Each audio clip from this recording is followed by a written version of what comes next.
sejahtera Allah yang melampaui segala akal kiranya menyertai hati dan pikiran saudara dalam Kristus Yesus Tuhan kita. Amin. Shalom. Ibu bapak, amang inang, saudara-saudari terkasih dalam nama Tuhan Yesus. Firman Tuhan pada hari Minggu ini, Minggu Seksagesima 8 Februari 2026, tertulis dalam Kejadian pasal 12 ayat yang pertama sampai dengan ayat yang kelima. Kejadian 12 ayat pertama sampai dengan ayat yang kelima. Saya akan membacakannya untuk kita. Berfirmanlah Tuhan kepada Abram, pergilah dari negerimu dan dari sanak saudaramu dan dari rumah bapamu ini ke negeri yang akan kutunjukkan kepadamu. Aku akan membuat engkau menjadi bangsa yang besar dan memberkati engkau, serta membuat namamu masyhur, dan engkau akan menjadi berkat. Aku akan memberkati orang-orang yang memberkati engkau dan mengutuk orang-orang yang mengutuk engkau. Dan olehmu semua kaum di muka bumi akan mendapat berkat. Lalu pergilah Abram seperti yang difirmankan Tuhan kepadanya, dan Lot pun ikut bersama-sama dengan dia. Abram berumur 75 tahun ketika ia berangkat dari Haran. Abram membawa Sarai istrinya dan Lot anak saudaranya dan segala harta benda yang didapat mereka dan orang-orang yang diperoleh mereka di Haran. Mereka berangkat ke tanah Kanaan lalu sampai di situ. Demikianlah firman Tuhan. Amang inang, kalau dikatakan tentang tokoh Alkitab yang bernama Abraham, apa yang langsung ada dalam pikiran kita? Abraham itu dikenal sebagai siapa? Bapa dari segala orang percaya. Lebih hebat lagi, dalam bahasa Batak dikatakan opuniaka naporsea. Bukan hanya bapak lagi, sudah menjadi opung, ya, opung niaka naporsea, bapa dari segala orang-orang percaya. Kenapa? Karena memang Abraham menunjukkan imannya yang sangat besar, imannya yang sangat kuat, meyakini penyertaan Allah dalam hidupnya. Pertanyaannya, apakah Abraham itu menunjukkan imannya itu sebelum atau sesudah dia mendapat berkat dari Tuhan? Sebelum, ya kan? Sebelum. Kalau sesudah mendapat berkat dari Tuhan, orang sungguh-sungguh beriman itu biasa. Kalau kita sudah memperoleh apa yang kita minta lalu kita langsung bersemangat memuji Tuhan, beriman dengan sungguh-sungguh, itu biasa. Tapi Abraham, dia bersungguh-sungguh beriman kepada Tuhan, dia setia meyakini firman Tuhan, dia setia dalam imannya justru ketika Tuhan belum memberikan ataupun belum menunjukkan berkatnya kepada Abraham. Itulah nas khotbah kita pada hari Minggu ini. Berbicara tentang awal mula pemanggilan Tuhan kepada Abraham. Awal mula dari Abraham menunjukkan imannya kepada Tuhan. Ada dua pelajaran yang sangat berharga kita terima. Yang pertama, perintah Allah disertai dengan janjinya kepada Abraham. Ayat pertama sampai ayat yang ketiga. Dalam ayat pertama tadi Tuhan mengatakan kepada Abraham, pergilah dari negerimu dan dari sanak saudaramu dan dari rumah bapamu ini kemana? Ke negeri yang akan kutunjukkan kepadamu. Ke negeri yang akan kutunjukkan kepadamu. Pertanyaannya, apakah kalimat ke negeri yang akan kutunjukkan kepadamu itu abstrak atau konkret? Amanginang. Abstrak doi atau konkret? Masih abstrak. Coba tuh sama kita dibilang lu, pergilah hai si Anu, pergilah hai Polan, dari tempatmu sekarang ke tempat yang akan kutunjukkan kepadamu. Hah? Pasti kita akan bertanya seperti itu. Kemana Tuhan? Di mana kotanya? Provinsinya apa? Negaranya apa? Masih Indonesia kah atau sudah luar negeri? Pasti kita akan bertanya seperti itu. Nah, sekarang juga perintah yang sama itu dikatakan kepada si Abraham, pergilah dari tanah yang kau diami sekarang ini ke sebuah negeri yang akan kutunjukkan kepadamu. Perintah Tuhan ini kepada Abraham yang pasti ini memutuskan ikatan dengan kampung halamannya. Bayangkan Amang Inang, Abraham waktu itu umur berapa? Umur 75 tahun. Dia sudah lama menetap tinggal di kampung halamannya. Pertama di Ur Kasdim, kemudian pindah ke Haran. Kemudian Tuhan menyuruh dia, pergilah ke tanah yang akan kutunjukkan kepadamu. Dia harus memutuskan ikatan dengan kampung halamannya, tempat dia lahir dan tempat dia besar. Namun dia harus putuskan ikatan dengan kampung halamannya. Dan dia harus memutuskan ikatan dengan keluarganya, sanak saudaranya, sahabat-sahabatnya, tetangga-tetangganya, teman sekampungnya, harus ditinggalkannya demi untuk memenuhi perintah Tuhan. Kemudian dia harus memutuskan ikatan dengan sumber-sumber perekonomiannya, sumber-sumber kehidupannya, penghasilannya. Dia harus tinggalkan ladangnya, dia harus tinggalkan tanam-tanamannya, dia harus tinggalkan ternaknya, hewan ternaknya, rumahnya, seluruh properti yang ada padanya, seluruh harta milik yang ada padanya, dia harus tinggalkan itu. Aset-asetnya, kalau orang berumur 75 tahun pasti dia sudah punya aset.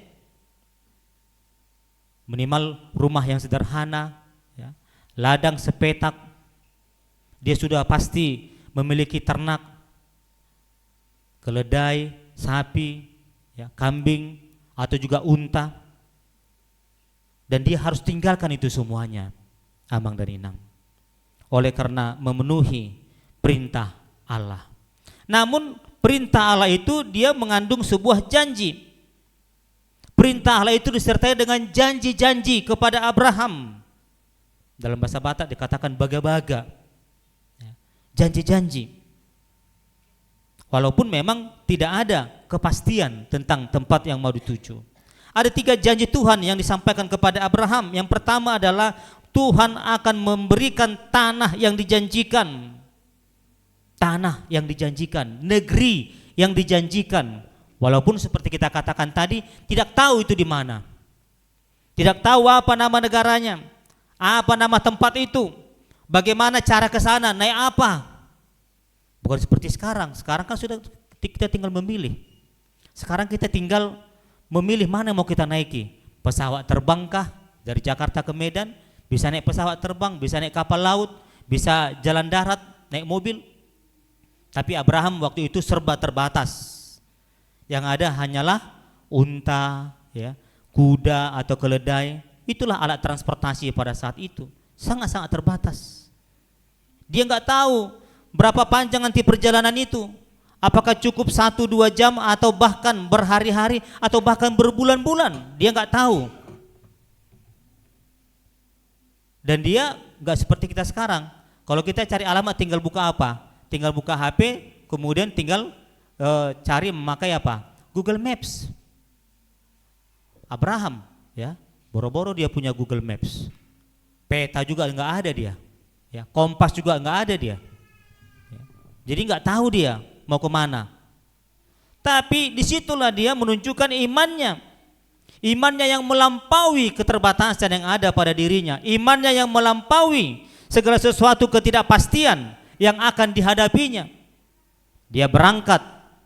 Dia hanya memiliki satu kepastian, yaitu apa? Janji Tuhan. Tuhan sudah berjanji akan memberikan tanah negeri kepadanya supaya dia dapat tinggal dan berdiam di sana. Janji yang kedua adalah bahwa Tuhan akan membuatnya menjadi bangsa yang besar. Padahal dalam pasal 11 ayat 30 dikatakan seperti ini. Sarai itu mandul, tidak mempunyai anak.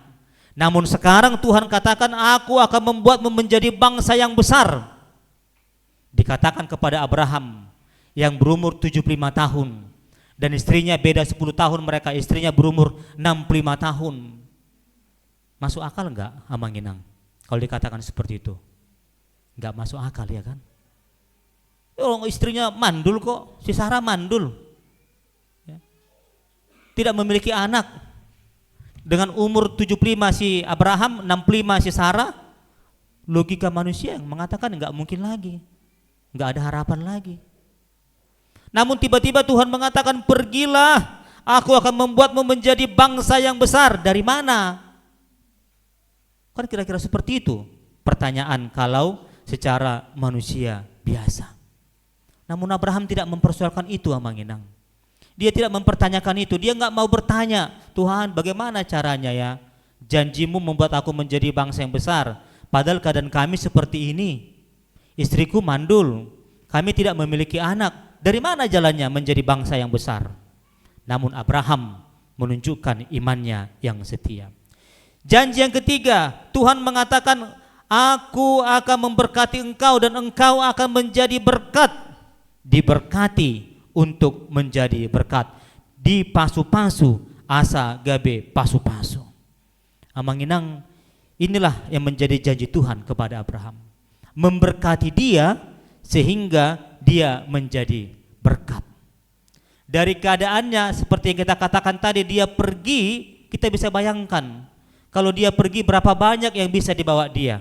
Paling-paling apa? Pakaian secukupnya untuk di perjalanan, makanan secukupnya untuk di perjalanan, minuman secukupnya untuk menembus atau melewati padang pasir. Kemudian apa? Paling barang-barang yang untuk memasak, untuk alat-alat kebutuhan sehari-hari, pasti itu yang dibawa. Berapalah itu? Sehingga dia berada dalam titik yang paling bawah, sehingga dia berada dalam titik nol. Namun Tuhan mengatakan, aku akan memberkati engkau. Kalau kita akan mengatakan bagaimana caranya? Dari yang terbawah, titik nol tadi, Tuhan menjanjikan berkat kepada Abraham. Tuhan menjanjikan keturunan yang banyak, Tuhan menjanjikan kekayaan, Tuhan menjanjikan tanah, Tuhan menjanjikan negeri yang akan mereka diami, Tuhan menjanjikan bahwa dia akan memberkati Abraham. Namun disitulah rahasianya iman Abraham. Dia beriman dengan sungguh-sungguh. Dia mengimani apa yang Tuhan perintahkan kepadanya tanpa banyak tanya, tanpa memakai kalkulasi ataupun tanpa memakai matematika dunia ini. Dia serahkan sepenuhnya kepada Tuhan. Dia serahkan sepenuhnya apa yang pun yang terjadi dalam hidupnya kepada Tuhan. Amang Inang, jemaat yang dikasihi Tuhan Yesus Kristus, bagaimana kita bisa meniru ataupun juga bisa mengikuti iman Abraham sebagaimana yang telah dikatakan dalam firman Tuhan ini? Bagaimana kita mengimani iman kita dalam kehidupan kita sehari-hari, Amang Inang? Pertanyaannya, apakah kita memiliki iman yang teguh seperti Abraham? Apakah kita memiliki iman yang setia seperti Abraham? Atau kadang-kadang iman kita mungkin goyah, iman kita mungkin goyang. Oleh kenapa? Oleh karena godaan-godaan duniawi ini. Kalau orang Batak, apa yang menjadi cita-citanya? 3H itu kan, Hamoraon, Hagabeon, Hasangapon, ya. Hamoraon, Hagabeon, Hasangapon. Walaupun urutannya enggak seperti itu sebenarnya. Yang pertama-tama itu adalah Hagabeon, baru Hasangapon, baru Hamoraon. Tapi karena pengaruh lagunya siapa itu? Nahum Stumorang ya. Ya, Hamoraon. Jadi seolah-olah kita itu mengejar pertama sekali Hamoraon. Tidak. Sebenarnya Hagabeon, Hasangapon dan Hamoraon. Nah, orang Batak mengejar ini. Hamoraon, Hagabeon, Hasangapon. Mengejar pangkat, jabatan, huaso, ya, kuasa, kewibawaan, supaya dia berwibawa, supaya omongannya bisa didengar orang, dituruti orang. Namun bagaimana sebenarnya ketika iman kita diperhadapkan dengan pengejaran kita tentang hal-hal yang tadi itu? Bukan mengatakan yang ketiga-tiganya salah, enggak. Itu baik adanya. Tapi bagaimana iman ketika iman kita diperhadapkan dengan tawaran-tawaran dunia ini? Ketika iman kita diperhadapkan dengan kemudahan-kemudahan dunia yang ditawarkan oleh dunia ini. Contohnya, orang pengen kaya. Dia seorang pedagang bertiga-tiga. Ya. Ada teman yang ngasih tahu, oh ke sana lah, di sana ada itu yang bikin penglaris. Ya, nanti pasti kangkung dan bayammu ini akan laku, cepat terjual. Dia menjual kangkung, menjual sayur-sayuran. Ya. Ada yang menawarkan. Ya. Sana itu ada penglaris. Dalam sekejap mata kau akan mendapat uang yang banyak dalam sekejap mata, pasti jualanmu akan cepat laku, ya kan? Dia menjadi tergoda, dia pergi ke sana, ya, dia pergi ke orang pintar namanya, atau apalah, entah dukun, entah paranormal namanya. Dia pergi ke sana, dia menggadaikan imannya, dia menduakan Tuhan dalam hidupnya. Padahal kalau secara logika, ya, tanpa seperti itu pun kangkung dan bayamnya itu juga akan laku, akan laris. Banyak orang mencarinya, ya kan? Setiap hari juga itu akan habis tanpa perlu seperti itu. Itulah contohnya Mang Inang. Bagaimana ketika iman kita ini diperhadapkan dengan kesulitan-kesulitan kehidupan? Bagaimana iman kita diperhadapkan ketika kita menghadapi penyakit yang sangat-sangat sulit untuk disembuhkan, penyakit menahun, penyakit yang sangat-sangat kronis? Bagaimana iman kita diperhadapkan dengan 1001 persoalan yang kita hadapi dalam hidup kita? Bagaimana kita meniru imannya Abraham tadi, walaupun dia harus terjatuh ke titik yang paling rendah, harus meninggalkan segala sesuatunya di belakangnya demi untuk memenuhi perintah Tuhan. Bagaimana hidup kita sekarang? Ini menjadi perenungan dalam hidup kita. Apakah kita langsung menjadi takut menghadapi begitu banyak persoalan dalam hidup kita ini? Persoalan ekonomi, ya, persoalan kebutuhan sehari-hari, persoalan rumah tangga, persoalan di bidang politik, di bidang sosial dan lain sebagainya? Atau kita tetap setia di dalam iman kita? Kita menunjukkan iman, pengharapan dan kasih yang dari Tuhan dalam hidup kita ini. Bagaimana kita mengimani kehendak Tuhan dalam kehidupan sehari-hari, ya.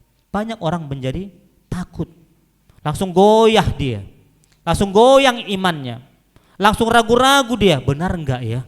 Buhado tutu naengon hulu iman edokoni dongaki manang hot doau marhapor syaun tu Tuhani songon si Abraham.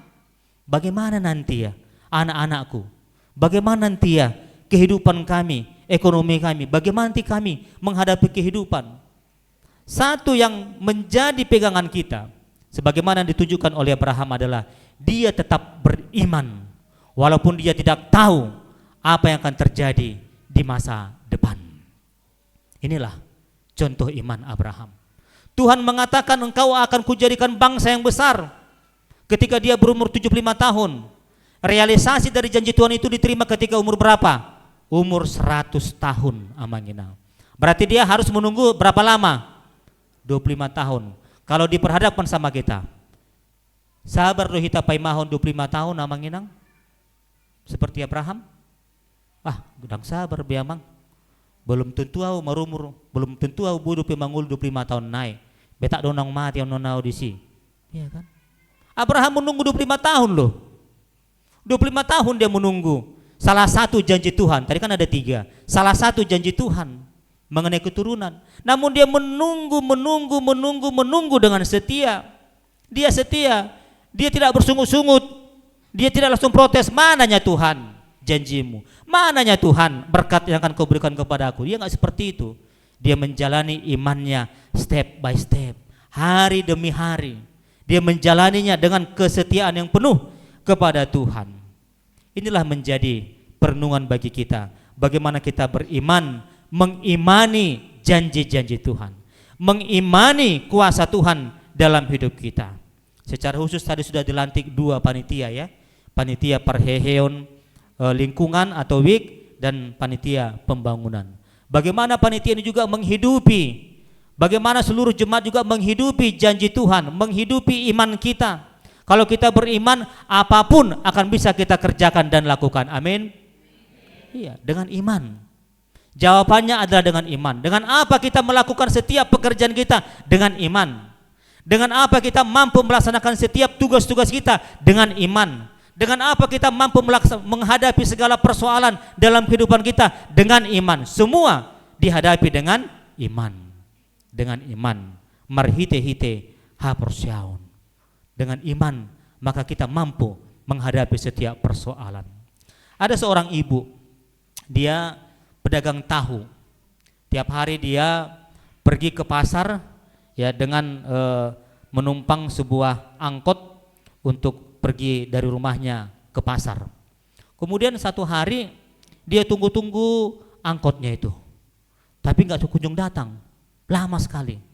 Ya, kemudian dia melihat jam, wah nanti kalau nanti sudah lewat nanti jam 7 pagi, nanti tidak ada lagi orang, sudah nggak ramai lagi. Nah, kemudian dia ambil jalan yang lebih cepat, jalan pintas melewati ladang-ladang dan persawahan. Kemudian dia membawa tahunya ini, ya tempat tahunya ini, dia berjalan melewati sawah, melewati pematang sawah. Rupanya baru hujan, habis hujan, ya kan? Kemudian dia berjalan di situ, tiba-tiba dia tergelincir, kakinya tergelincir dan dia jatuh. Kemudian tahu yang dibawanya itu semua tumpah dan hancur, tidak utuh lagi. Akhirnya dengan keadaan seperti itu, bajunya juga sudah kotor, ya, kakinya juga sudah pincang karena tergelincir tadi, tahunya juga sudah hancur semua. Dia pulang, ya, dengan bersedih hati. Namun walaupun dia sudah seperti itu keadaannya, sampai di rumah dia langsung berdoa, Tuhan terima kasih Tuhan, Engkau masih menjagai aku. Walaupun aku nggak bisa lagi ke pasar, walaupun kakiku pincang, bajuku kotor, tahuku juga sudah hancur semua, namun aku masih bersyukur, aku masih bisa sampai di rumah dengan selamat. Kemudian nggak berapa lama dia mendengar kabar bahwasanya angkot langganannya itu yang biasa ditumpangi dia itu mengalami kecelakaan, dan orang-orang yang di dalam angkot itu ada yang luka parah, ada yang luka ringan. Dia tetap bersyukur kepada Tuhan. Tuhan, aku bersyukur, inilah rencanamu. Seandainya aku tadi naik angkot tadi, mungkin aku sudah turut menjadi salah satu korban. Kemudian gak berapa lama kemudian ada satu orang menutup pintu rumahnya, ya. Kemudian dibuka pintunya, cari apa? Kata dia. Kemudian orang yang datang tadi mencari tahu. Saya dengar ibu kan jual tahu. Oh iya, saya jual tahu, tapi tahu saya sudah hancur. Tadi saya jatuh sebelum pergi ke pasar. Saya tadi jatuh di sawah. Oh enggak apa-apa Bu, justru saya mencari tahu yang hancur untuk menjadi makanan hewan. Saya akan membeli tahu ibu yang sudah hancur itu. Saya akan memborong semuanya untuk makanan hewan. Sekali lagi ibu tadi bersyukur.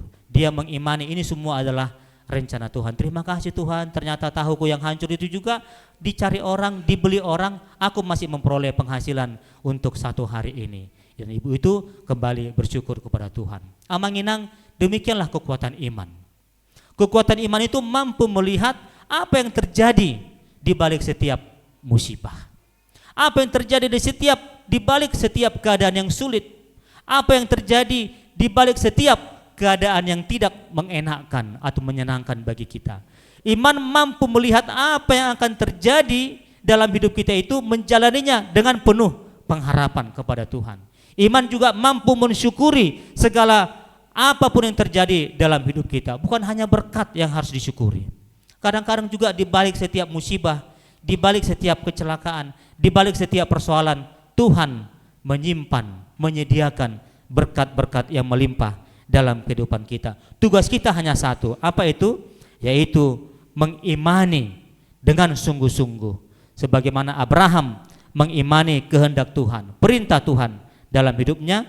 Demikianlah kita amanginang mengimani setiap apapun yang terjadi dalam kehidupan kita, sehingga kita dapat menerima berkat dari Tuhan, dan pada gilirannya kita juga mampu menjadi berkat, diberkati untuk menjadi berkat. Sama seperti syair dari nyanyian rohani itu mengatakan, hidup ini harus jadi berkat. Iya dong. Kalau sudah diberkati, kita harus jadi berkat. Jangan hanya disimpan-simpan. Jangan hanya disimpan-simpan. Harus menjadi berkat, ya. Bukan karena banyaknya, bukan soal wahnya atau melimpahnya, bukan. Tapi apapun itu, talenta, tenaga, pikiran, ya, uang, harta, semuanya harus menjadi berkat bagi sesama. Amin. Kami mengucap syukur kepadamu ya Tuhan, karena Tuhan memberkati kami, sama seperti hamba-Mu Abraham, orang yang menunjukkan imannya yang penuh dengan kesetiaan. Abraham setia dalam imannya, meyakini penyertaan-Mu, meyakini bahwa berkat-berkat Tuhan selalu tersedia dalam kehidupannya. Dan Tuhan telah memberikan berkat-berkat-Mu kepada Abraham menjadi berkat di tengah-tengah kehidupannya. Demikianlah kami ya Tuhan mengimani hidup kami ini bukan hanya semata-mata melihat apa yang ada pada kami, bukan hanya semata-mata melihat yang terjadi sekarang, namun kami yakin dengan iman, maka mata iman kami dapat meyakini bahwa kuasa Tuhan juga bekerja bukan hanya untuk hari ini, namun juga untuk hari-hari yang akan datang. Dan di balik setiap musibah, di balik setiap keadaan yang tidak menyenangkan, Tuhan telah menyediakan berkat-berkat-Mu yang melimpah dalam kehidupan kami. Ajarlah kami ya Tuhan untuk menghitung berkat-berkat Tuhan dalam kehidupan kami. Ajarlah kami Tuhan untuk senantiasa bersyukur kepadamu, walaupun apapun yang kami minta belum Kau wujudkan dalam hidup kami. Apapun yang kami perlukan belum kami terima saat ini, namun kami mau mengimani kuasa Tuhan dengan sungguh-sungguh dalam kehidupan kami. Ajarlah kami ya Tuhan untuk setia dalam iman kami. Ajar kami Tuhan untuk senantiasa hidup menurut kehendak Tuhan, agar kami senantiasa bersyukur kepadamu, memuji dan memuliakan nama-Mu. Bapa di surga, kami berdoa untuk jemaat-Mu di tengah-tengah gereja-Mu HKBP Taman Adiasa ini. Tadi Tuhan telah dilantik 2 kepanitiaan, yaitu panitia Parheheon lingkungan atau WIK dan juga panitia pembangunan. Tuhan, kami yakin bahwa kedua panitia yang telah diangkat pada hari ini itu semuanya adalah berkat kasih karunia yang berasal dari Tuhan. Engkau mampukan Tuhan panitia itu, Engkau mampukan seluruh orang-orang yang duduk dalam kepanitiaan itu untuk senantiasa mengimani kuasa Tuhan bersama dengan seluruh warga jemaat-Mu, bersama dengan seluruh parhalado majelis gereja, bersama dengan seluruh orang-orang yang merindukan berkat-berkat dari Tuhan. Biarlah setiap pekerjaan pelayanan panitia itu Engkau memberkatinya Tuhan, menjadi berkat di tengah-tengah jemaat-Mu. Ajarlah agar panitia, seluruh panitia memiliki iman yang sungguh-sungguh untuk mengimani bahwa Tuhan juga senantiasa bekerja dalam hidup kami, menolong dan memampukan kami untuk melakukan kehendak Tuhan. Berkati seluruh warga jemaat-Mu ya Tuhan, dari anak-anak yang kecil, remaja, naposo bulung, kaum bapak, kaum ibu, dan juga kaum lansia atau lanjut usia, sehingga Engkau memberikan kekuatan kepada kami untuk senantiasa menghidupi iman kami hari demi hari, bulan demi bulan, tahun demi tahun, sehingga kami senantiasa dapat bersukacita melakukan kehendak Tuhan. Berkati seluruh rencana program dari gereja-Mu, dari program dewan, seksi, pembangunan, dan diakoni sosial, semuanya Tuhan, Engkau memberkati seluruh program-program itu sehingga mendatangkan sukacita bagi seluruh warga jemaat-Mu dan kemuliaan bagi nama-Mu. Terima kasih Bapa di surga. Dengarlah doa dan permohonan kami ini dalam nama anak-Mu, Tuhan Yesus Kristus Juru Selamat kami. Amin.